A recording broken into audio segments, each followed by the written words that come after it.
King and pawn endings. It's the nemesis of every single low-rated player out there. In this video, I will show you 3 basic but extremely important techniques that if you know, you will no longer mess up any winning positions or you will defend an equal one. So let's get into it. So first up, we have the square. I know I just made a circle, but it's the square. So let's pretend that we just gave a check here on h6 and he blocked with the queen. Now, a good player here would easily calculate that if you take, is this pawn promoting or not? Like, can the black king catch the pawn? For that, you have to make a square. That's the square rule. So this is the square of this pawn.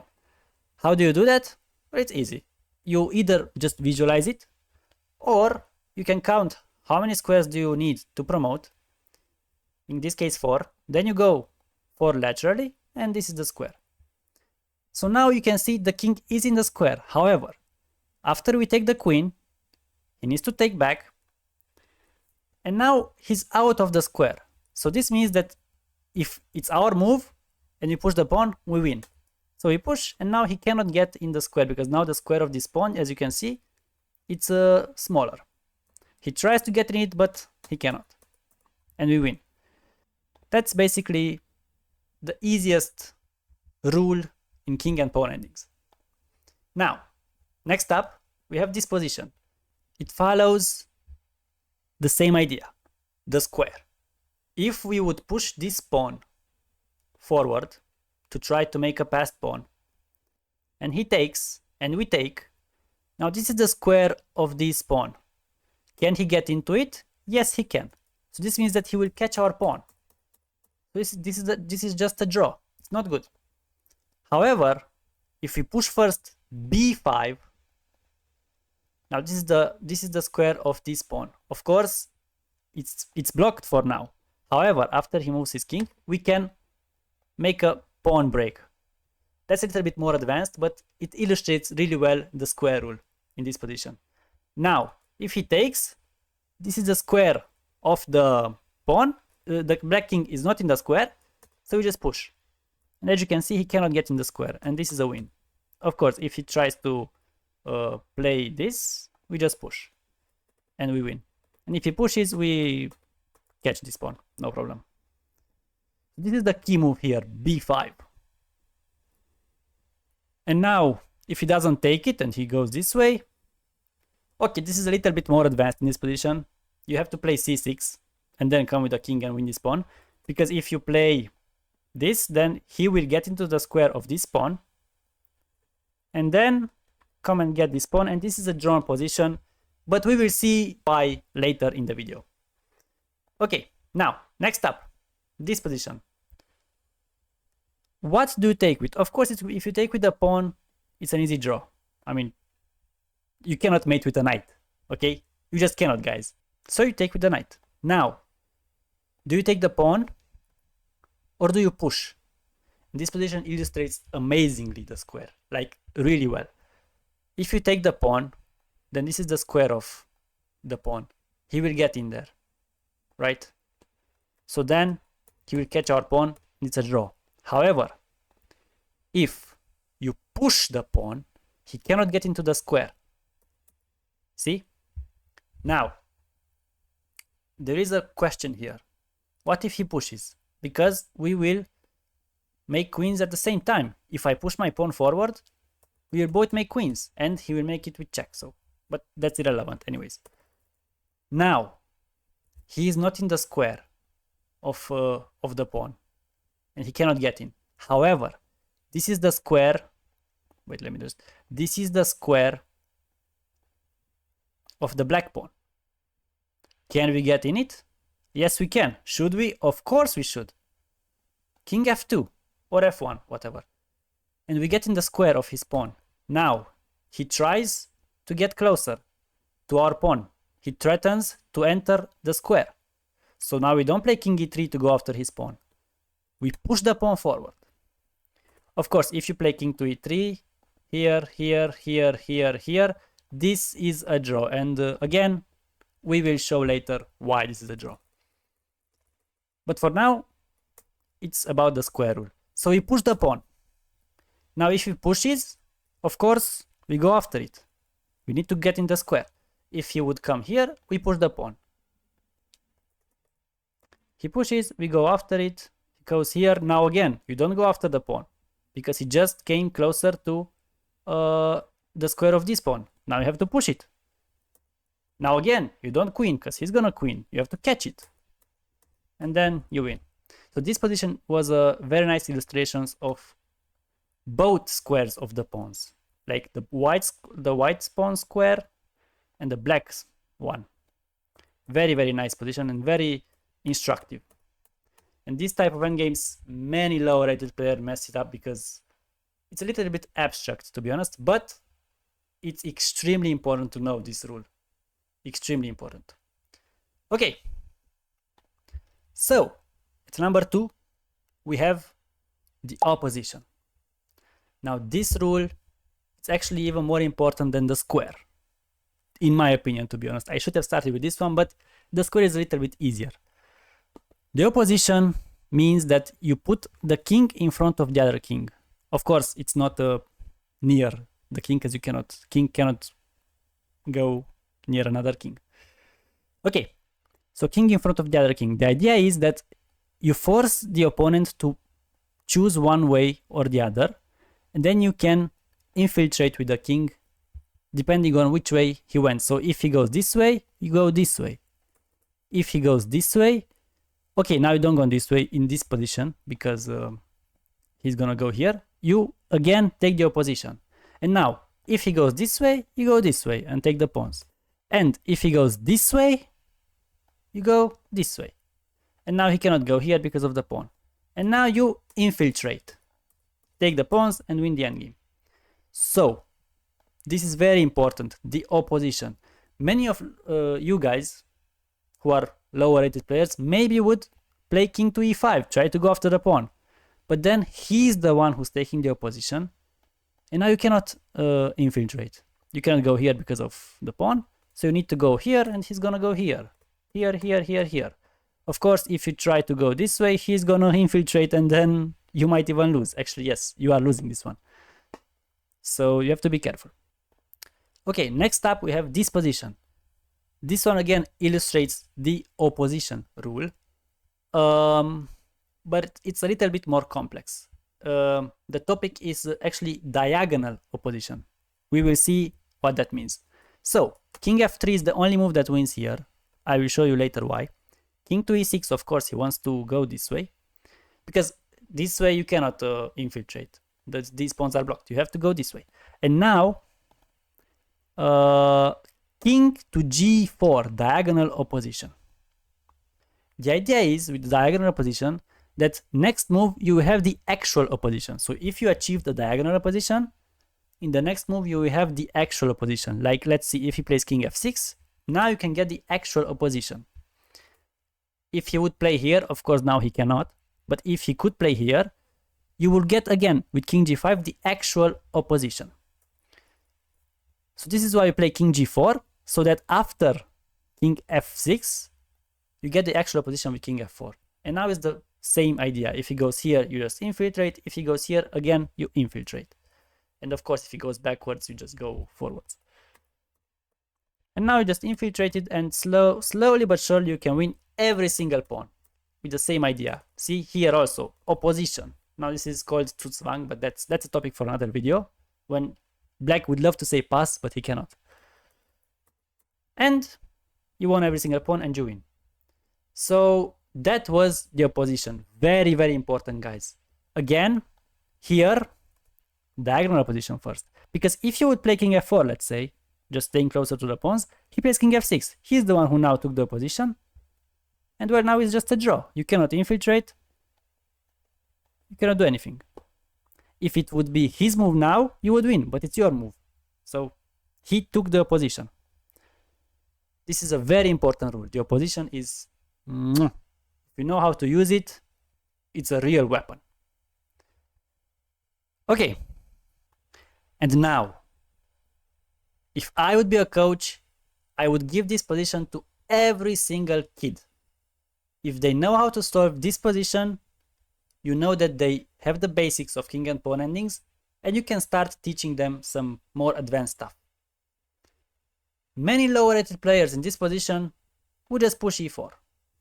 Just push the pawn forward and say, well, we just push it, no? We push it and we win. We support it with the king and just win the endgame. But no, this is a draw.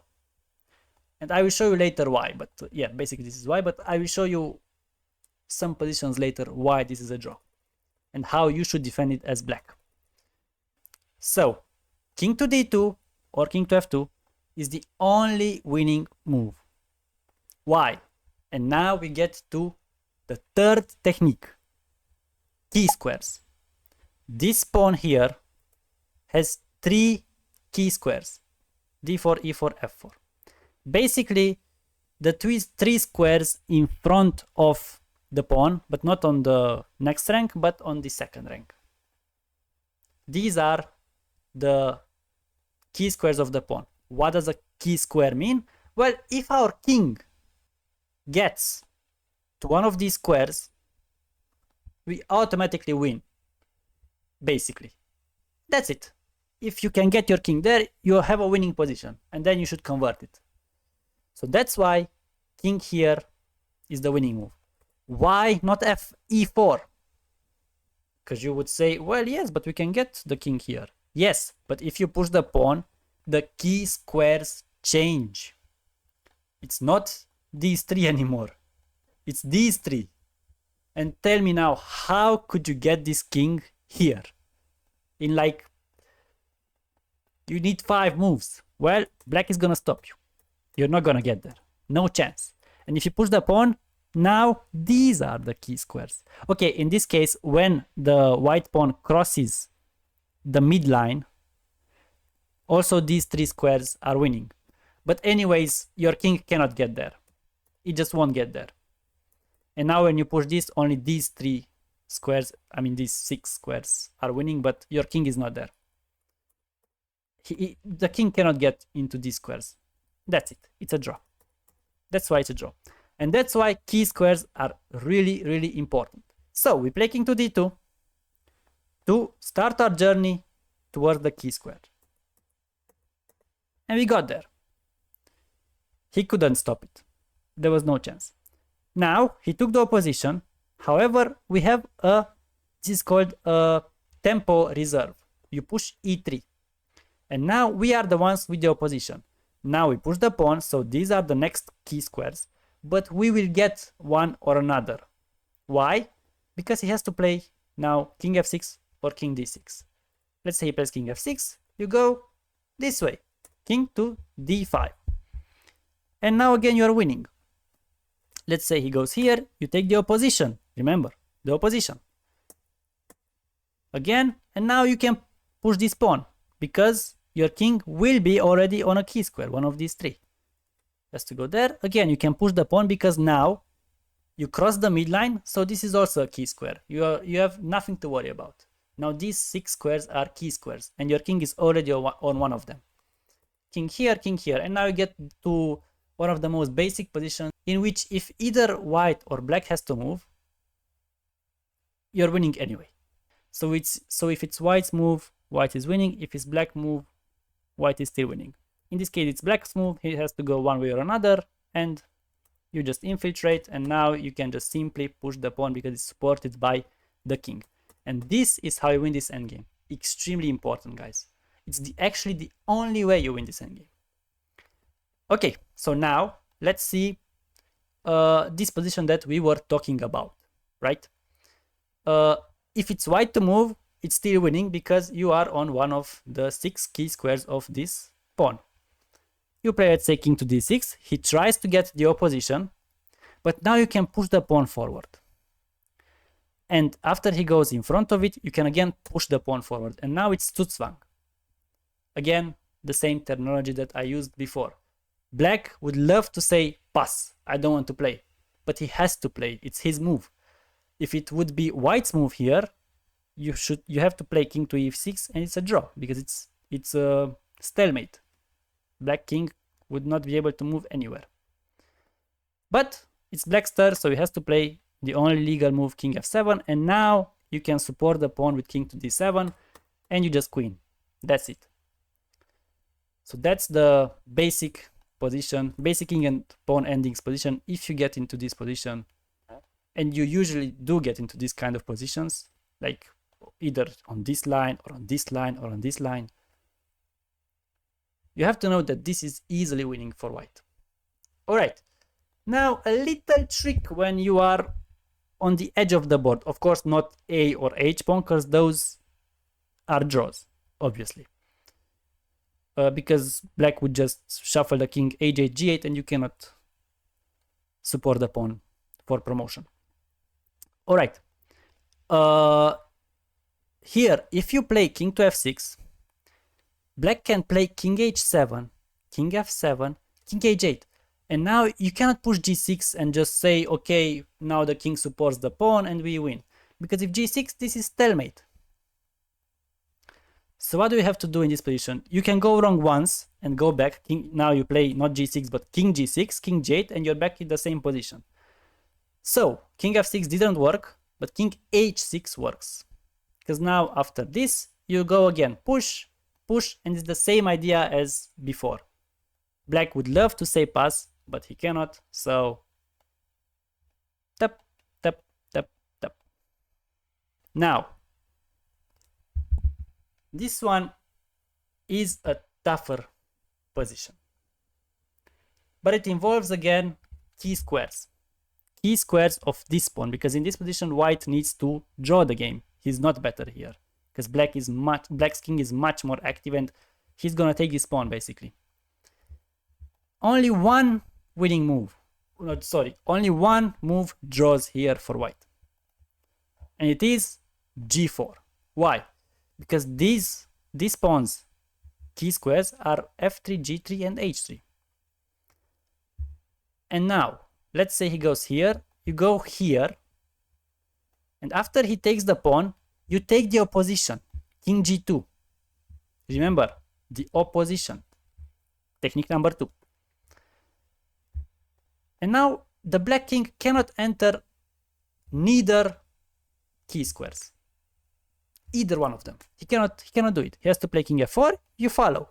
King here, okay, you can even go this way, but let's say he just goes back, he goes back, here, here, here. So at some point, he's gonna push the pawn because he cannot do anything else. He cannot infiltrate. And now the key squares are these. Again, he cannot get to them. There's no way he gets to those squares. So he's gonna have to push. And now here, only one move draws. And it's king to g1. Okay? This. Why? Because if he plays king f3, we take the opposition like this. If he plays king h3, you take the opposition like this. It's again the opposition rule. Opposition combined with key squares. If you would go here, let's say, then he can play king f3 and he's the one taking the opposition. And after king g1, g2, and now I would love to say pass, but I cannot. I have to go out, and he wins. So in this position, remember, extremely important, king to g1. So you wait. Which way are you gonna go? I'm gonna go the same way. King h3, king h1. Now if he just shuffles, again here, king g1, king f3, king f1. Shuffling, no problem. And when he pushes the pawn, you just go in front of it, and now it's his move. It's not your move, it's his move. And he has to play king g3, because otherwise he just loses the pawn. And this is a stalemate, and you saved the day. It's a draw. Now, why was only g4 drawing? Very important. Let's say you play king g2. Now he can play g4. Now, what are the key squares of this pawn? It's f3, g3, h3, and this. Can he get there? Yes, he can. King f2, now king here. Also, this one wins, but I mean, this one wins because of the diagonal opposition later on. But it gets to the same position, basically. King to d3, he infiltrates, and now you cannot go here because obviously the pawn is there. You need to go this way, and now he just infiltrates, and again, this position you cannot defend. How does he win it? Not king f3, because you have a little trick then, but king h3. Tough, tough, tough, tough, tough, tough. And it's a queen. Alright, so after all that, we get to the final position in this video. Again, covering key squares. Here, the only winning move for white, believe it or not, is king to b1. Why? Well, if he plays a3 now, you obviously don't take it. Because if you take it, this is an a pawn and he can catch it. Why? Because the square of this pawn is this one, right? This is the square. He's comfortably in the square. So he's gonna catch it. He's gonna put his king all the way in the corner, and well, that's just a draw. All right. So you play b3 now. Now he comes with the king, and when you played b3, what are the key squares? These three. These are the key squares. You need to get your king to one of these squares. Will you get there? Yes, you will. You will just about. King a4, threatening to get to one of the key squares. King to b6, and now your position. And you got in. And from here on, we already covered it. You just win. All right. But why only b3? Why only king to b1 wins? Well, if you play king to c3, now he can go a3. Same idea. If you take, it's a draw. If you play b3, it's not good. You have to play b4. But now, what are the key squares? Oh, c6, b6, a6. You will not get your king there. You will take this pawn, but will never get your king there. He will cover these squares easily. And now you have to push the pawn until then. And again, only king to b8 draws here. Of course, if he's stupid and he plays here, well, thank you very much. We just won a drawn endgame. But most of the times they are not stupid and they just play king to b8, and now it's an easy draw. All right, so those were the 3 important techniques that if you will apply in your endgames, you will see a huge improvement in your results. And with that being said, I hope you liked the video.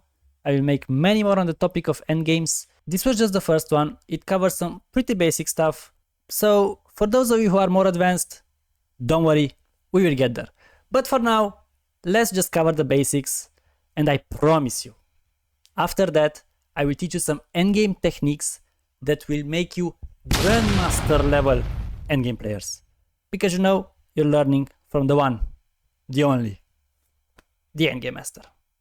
Until then, bye.